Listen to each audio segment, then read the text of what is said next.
Okay, season's over. Everybody's recruiting. Everybody's getting ready for spring ball, et cetera, and so on. And I've been thinking about this for a while. This tough front, with two four eyes on the tackles, and basically any inside shade. Okay, and the thought process that I'm playing with right now, and this is I've never done this. I'm just throwing it out there for you. Study the stance and the open leg of the defender. Okay, and of course, we're talking about a 3 point stance with a stagger. Okay, but the open leg, it can be, you can transfer it over to the defense. And we use colors. We don't use techniques like five technique, four technique, et cetera, and so on. I mean, we talk about it, but when we determine colors, green, red, and yellow, to help us determine technique. Okay, and we always have a captain who makes the calls. In other words, puts everybody on the same page. It could be the tackle, it could be the center. Depends on the scheme. Okay, but inside shades are kind of interesting because I think what people are doing is they're playing in what looks like a four eye, and you could probably argue that it's just a wide three technique. Okay, and I don't know if this is earth shaking. Probably a lot of guys have already figured this out, but this is my thought. Look at the stance to determine what that defender is actually doing.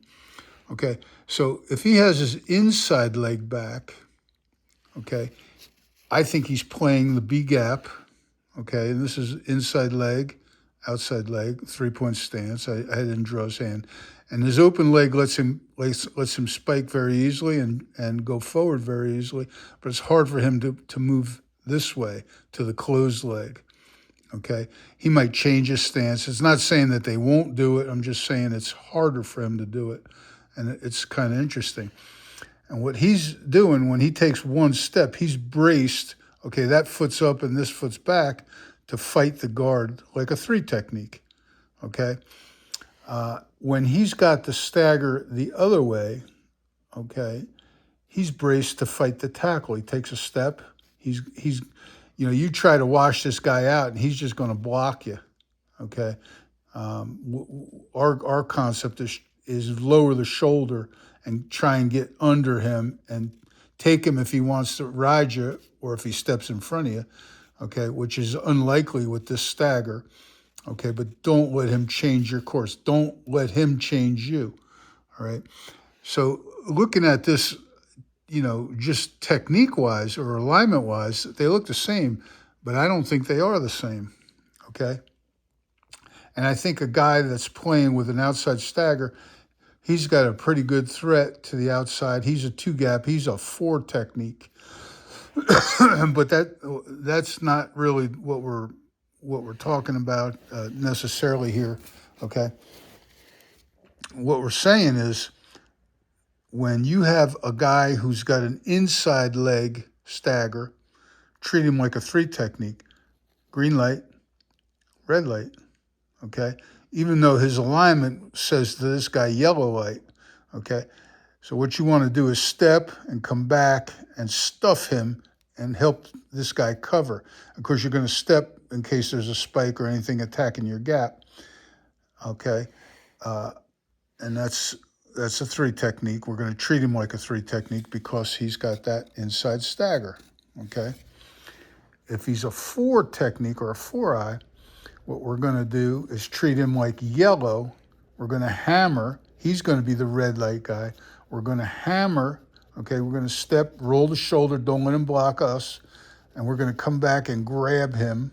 Okay, what we say, and we're really talking. I should have said this first. We're talking C gap run. Okay, C gap run.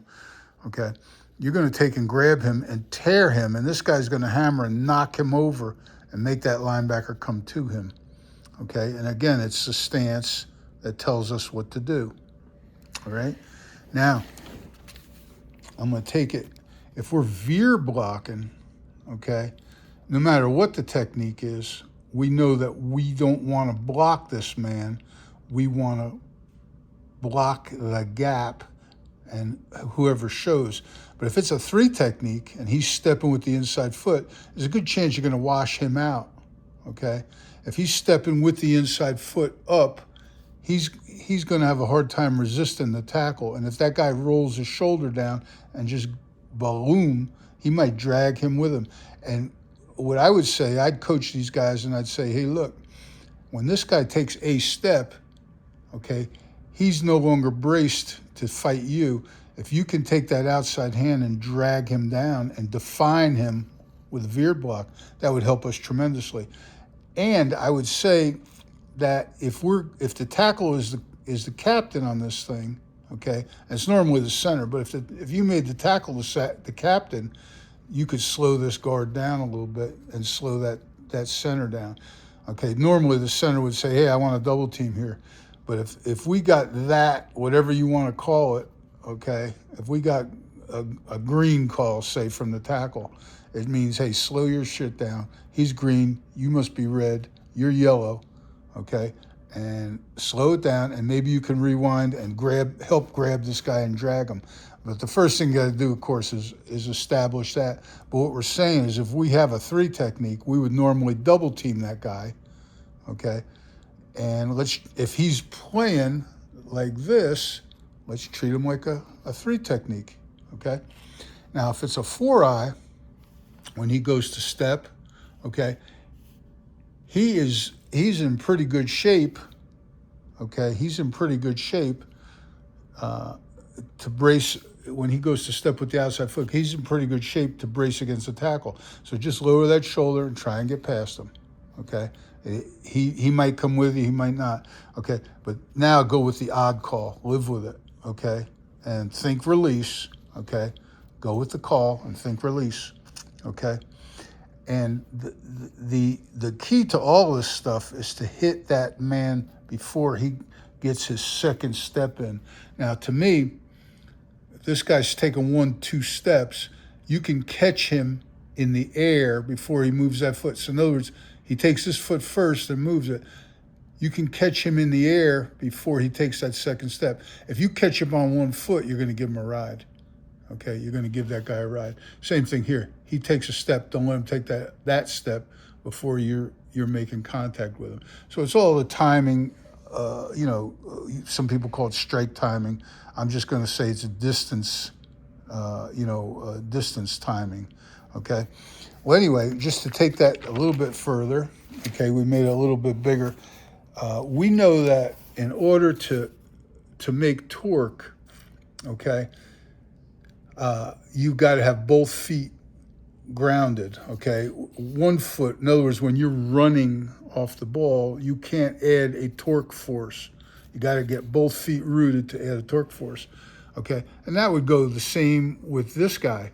If you catch him in with a foot in the air, okay, you're going to give him a ride, okay? So just thinking about this, outside foot back, alignment's a 4-eye, but outside foot back, he's in yellow light. It's easy for him to hammer. He steps up. If he steps 1 step, it's going to be an easy hammer shot because he's not going to be braced against that hammer, okay? And should be a pretty good grab and tear, okay? Shouldn't be a big deal. Very similar to what we've called over the years a hay bale, okay? And if he's playing like this, here's your red light, okay? Easy to stuff. It's easy for him to step and then stuff this back. Play with real long arms and stuff it. Don't put your shoulder in there. It's a C-gap run, okay? You don't really want to put your shoulder in a C-gap run. You want to use long arms. It's easy for you to stuff him back and get this guy to scoot and get in front of him, and should be in pretty good shape, and the tackle will work off to the linebacker. Okay, shouldn't be a problem. Okay, now if you're playing against Elijah Robinson's guys, if you remember him at Texas A&M right now, I guess they're fighting over him. He's pretty good football coach. You're going to have a defender who lunges. Clowney, Jadeveon Clowney was I don't know how tall he is, 6'11" or something like that. But he really hunkers down in his stance and lunges. He moves his weight before he moves his feet. So it's really important against a lunger to get your shoulder low, to roll the shoulder down. Okay, don't let this guy extend. He's extending before he moves his feet. He's gonna, in other words, it's like he's lunging. He's gonna hit the sled.